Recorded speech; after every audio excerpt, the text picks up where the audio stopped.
भगवान श्री कृष्ण कहते हैं प्रत्येक व्यक्ति के जीवन में अच्छे और बुरे समय आते हैं। अच्छे समय की तो चर्चा सब लोग करते हैं, लेकिन बुरे समय के बारे में प्रायः सभी चर्चा करते हैं। अक्सर लोग कहते हैं कि मेरा समय बहुत खराब चल रहा है, समझ नहीं आ रहा कि क्या किया जाए, कैसे अपने बुरे समय को अच्छे समय बदलूं। लेकिन सच तो ये है कि दो चीजें ऐसी हैं जिसे बुरे समय में करने चाहिए। भगवान श्री कृष्ण ने गीता में बुरे समय के लिए क्या कहा है, इसे आज हम जानेंगे। आगे हम इसे एक कहानी के माध्यम से जानते हैं। एक बहुत ही गरीब किसान था। वह था तो बहुत गरीब, लेकिन मेहनती और खुश था। वह रोज सुबह उठकर मंदिर में जाकर केवल 10 मिनट भगवान के आगे हाथ जोड़कर प्रार्थना करता था। उस किसान की पत्नी भी हर रोज उसके साथ मंदिर जाती थी। प्रार्थना करके वह सारा दिन अपने खेतों में काम करता। उसका जीवन बहुत अच्छा चल रहा था। अपनी मेहनत से वह कुछ ज्यादा तो नहीं कमा पाता था, लेकिन फिर भी जितना भी कमाता था उसमें से कुछ पैसे लोगों की भलाई में लगा देता था। एक उस किसान के गांव में बीमारी फैल गई। किसान का एकलौता बेटा बीमार पड़ DDH गया। किसान के गांव में इस बीमारी की इलाज के लिए कोई अच्छा डॉक्टर नहीं था। पास के शहर में उस बालक को ले जाया गया। शहर के इस अस्पताल का इलाज बहुत ही महंगा था। उस बेचारे किसान के लिए अस्पताल और डॉक्टर का खर्चा आदि दे पाना बहुत ही मुश्किल था। किसान दिन प्रतिदिन हिम्मत हारता जा रहा था। एक दिन अस्पताल में बैठे बैठे वह इतना हताश हो गया कि वो जोर जोर से रोने लगा। साथ ही कहने लगा, पता नहीं किस चीज का बदला भगवान मुझसे ले रहे हैं। कभी वह खुद को कोसता तो कभी भगवान को, लेकिन किसान की पत्नी को भगवान पर अटूट विश्वास था। लेकिन किसान को आशा की कोई किरण नजर नहीं आ रही थी। अस्पताल के कुछ दूरी पर ही मंदिर था। किसान की पत्नी हर रोज उस मंदिर में प्रार्थना करने जाती थी, लेकिन किसान का मन प्रार्थना करने का नहीं करता था। डॉक्टर ने उस किसान से कहा, बच्चे के इलाज के लिए 10,000 रुपए की आवश्यकता है, पर किसान के लिए इतनी बड़ी रकम इकट्ठा कर पाना मुश्किल था। किसान की पत्नी अब भी मंदिर जाती थी। वह भगवान के आगे हाथ जोड़ ढाकर प्रार्थना करती कि उसका पुत्र ठीक हो जाए। एक दिन मंदिर में एक सेठ आया। उसने किसान की पत्नी को कहा कि उसने किसान की बात उस दिन अस्पताल में सुनी थी।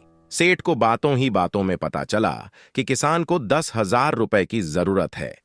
इस पर सेठ ने अपनी जेब से 10,000 निकालकर देते हुए बोला कि उसके पास इतने रुपए ही हैं।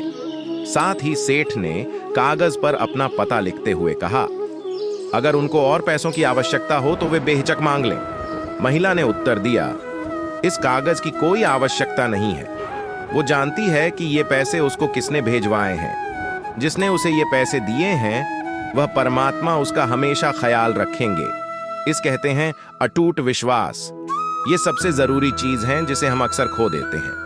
भगवान श्री कृष्ण गीता के 9वें अध्याय के 22वें श्लोक में कहा है कि जो मनुष्य मेरे पर मन लगाते हैं, मेरा ध्यान करते हैं, मैं उनको वो प्रदान करता हूं जो उनके पास नहीं है। साथ ही जो उनके पास है मैं उनकी रक्षा भी करता हूं। इसलिए यह बहुत जरूरी है कि हम अपने बुरे वक्त में परमात्मा पर भरोसा रखें। इसके अलावा गीता के दूसरे अध्याय के 14वें श्लोक में कहा है कि सुख और दुख का भाव इंद्रियों से निकलता है।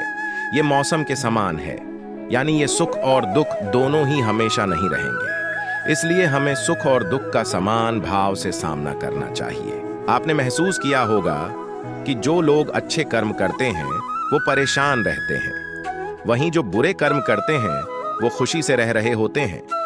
अच्छे कर्म करने वाले परेशान होते हैं कि आखिर उन्हें इतनी परीक्षा क्यों देनी पड़ रही है, जबकि जो अधर्म की राह में हैं वो खुश हैं और जिंदगी का लुत्फ उठा रहे हैं। अगर आपके मन में भी ये सवाल आया है तो आज हम आपको इसका जवाब देंगे। ये जवाब वो है जो भगवत गीता में लिखा है और श्री कृष्ण ने अर्जुन को दिया था। भगवत गीता में वर्णित कथा के अनुसार जब भी अर्जुन के मन में कोई दुविधा होती थी तो वो श्री कृष्ण के पास पहुंच जाते थे। एक बार की बात है, अर्जुन भगवान श्री कृष्ण के समीप आकर कहा कि वो दुविधा में हैं और इसका जवाब वो श्री कृष्ण से चाहते हैं। श्री कृष्ण ने पूछा कि क्या सवाल है? अर्जुन ने कहा, मुझे ये जानना है कि अच्छे लोगों के साथ हमेशा बुरा ही क्यों होता है, वहीं बुरे लोग खुशहाल दिखते हैं।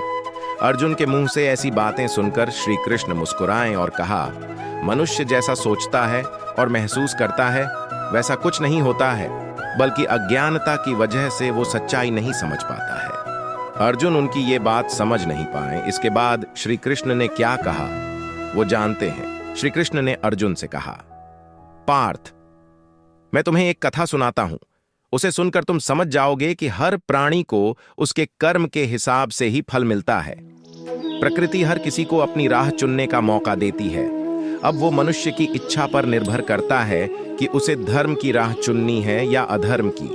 कथा शुरू करते हुए श्री कृष्ण ने कहा, एक नगर में दो पुरुष रहा करते थे। एक पुरुष व्यापारी था जिसके जीवन में धर्म की बहुत महत्ता थी। वो पूजा पाठ में यकीन रखता था। वो हर रोज मंदिर जाता था और दान धर्म भी करता था और हर रोज भगवान की पूजा करता था। वहीं दूसरा पुरुष बिल्कुल विपरीत था। वो हर रोज मंदिर तो जाता था लेकिन पूजा करने नहीं, बल्कि मंदिर के बाहर से जूते चप्पल चुराने।